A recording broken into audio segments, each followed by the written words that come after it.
सुप्रभात। Lord William Bentinck secondary school द्वारा आयोजित हिंदी की कक्षा में आप सभी का स्वागत है। आज हम पढ़ रहे हैं हिंदी वसंत से अध्याय 9 कबीर की साखियाँ। कबीर की साखियों को यहाँ पर मैं बताने से पहले यहाँ पर कबीर के बारे में पहले बताऊँगी। कबीर हिंदी साहित्य के भक्तिकालीन ज्ञान मार्गी शाखा के प्रतिनिधि कवि के रूप में हमारे सामने आते हैं। इनका जन्म 1998 में के आसपास काशी वाराणसी नामक स्थान पर हुआ था। ऐसा माना जाता है कि इनका जन्म जो है विधवा ब्राह्मणी के गर्भ से हुआ था, जिसने लोकलाज के भय से नवजात कबीर को लहरतारा नामक स्थान पर तालाब के किनारे छोड़ दिया था और उसी रास्ते से गुजरने वाले निसंतान जुलाहा दंपति नीरू और नीमा ने बालों को देखा और घर लाकर उसका लालन पालन किया।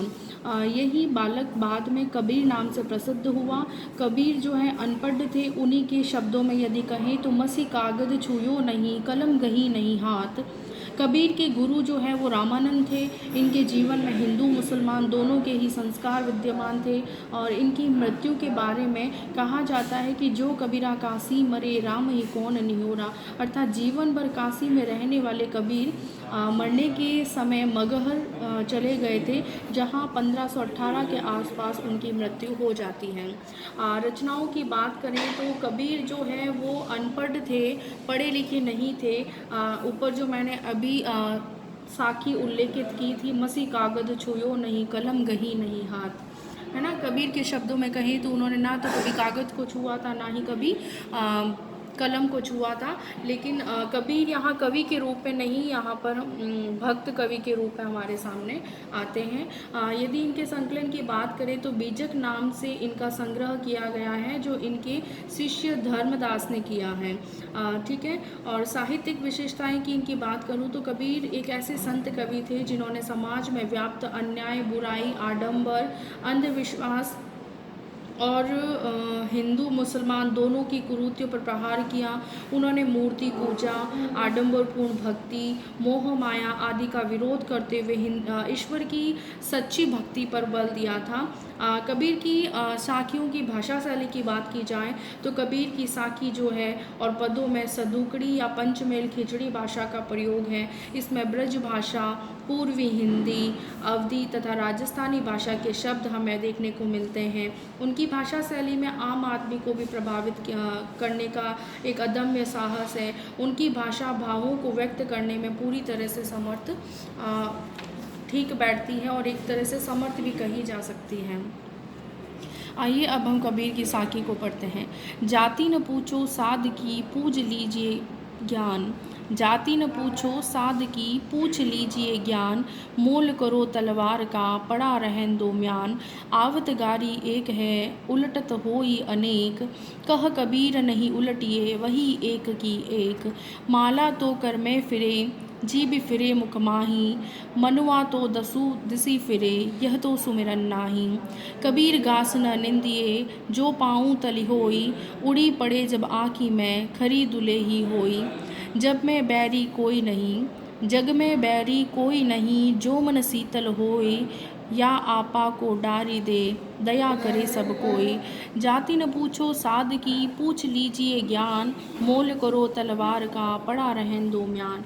यहाँ कबीर जी कहते हैं कि मनुष्यों को कभी भी साधुओं की जाति से मतलब नहीं होना चाहिए। वे जाति पाति की भावना से बहुत ऊपर उठ चुके होते हैं और वे तो ईश्वर की भक्ति में ही लीन होते हैं। और ऐसे लोगों से ज्ञान की बातें जो है वो हमें अधिक तरीके से ग्रहण कर लेनी चाहिए, क्योंकि जैसे हमें तलवार का मोल भाव नहीं करना चाहिए, तलवार का मोल भाव करना चाहिए। मोल हमें मयान के मोल से हमें कोई मतलब नहीं होता है, क्योंकि असली काम तो हमें तलवार से ही लेना देना है, मयान से हमारा कोई काम नहीं होता है। उसी प्रकार हमें जो है वो जाति को महत्व नहीं देना चाहिए। गुरु चाहे किसी भी जाति का हो, सिर्फ हमें उससे ज्ञान लेने के लिए ध्यान रखना चाहिए। यहाँ कबीर ने अपने समाज में जातीयता का जहर निष्प्रभ करने का प्रयास किया है।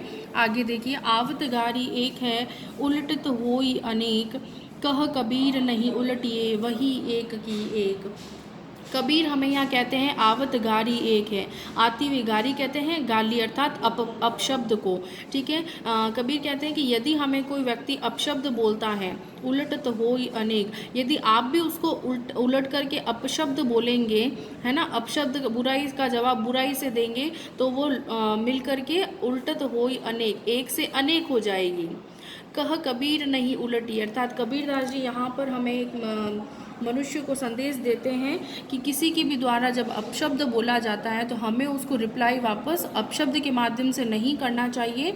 यदि हम ऐसा करेंगे तो यहाँ पर गाली जो है वो बहुत ज़्यादा हो जाएगी, और यदि हम उसे अच्छे मधुर स्वभाव से बात करेंगे तो वो गाली एक की एक ही रहेगी। आगे देखिए, माला तो कर में फिरे जीभ फिरे मुकमाई,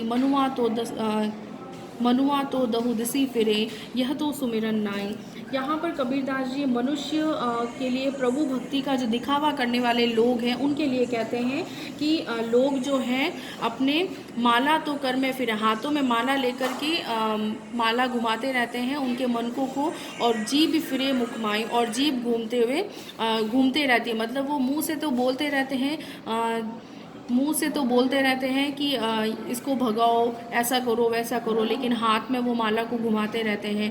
मनुआ तो दहु दिसी फिरे, और उनका मन जो है वो चंचल होता है और दसों दिशाओं में घूम रहा है। और ऐसी स्थिति में यदि कोई व्यक्ति कह रहा है कि मैं माला फेर करके माला कर में लेकर के बैठा है और वो फिरा रहा है उसे, तो फिर ये सुमिरन नहीं है।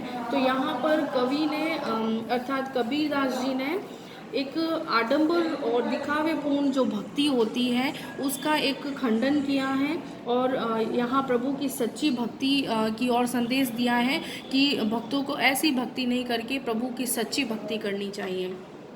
आगे देखिए, कबीर घास न निंदिए, जो पाऊँ तली होई, ऊड़ी पड़े जब आँख में खरी दुले ही होई। कबीर घास न निंदिए, कबीरदास जी यहाँ पर कहते हैं कि हमारे पैरों के तले जो आने वाली जो घास अर्थात दूब होती है, हमें उसकी भी कभी निंदा नहीं करनी चाहिए। जो पाँव तली हो अर्थात हमारे पैरों के तले जो आती है उस घास की हमें निंदा नहीं करनी चाहिए। ऊड़ी पड़े जब आँख में, और वही तिनका अर्थात घास जो है, दूब जो है, वो हवा के संपर्क से, हवा के माध्यम से या हवा के सहयोग से उड़ी पड़े जब आँख में, हमारी आँखों के अंदर गिर जाती है, खरी दुलेरी होई, और तब वो बहुत ही हमें कष्ट देती है, और तब जाकर के हमें जो है उस दूब का अर्थात उस घास के अस्तित्व का पता चलता है कि उसकी शक्ति कहाँ तक है।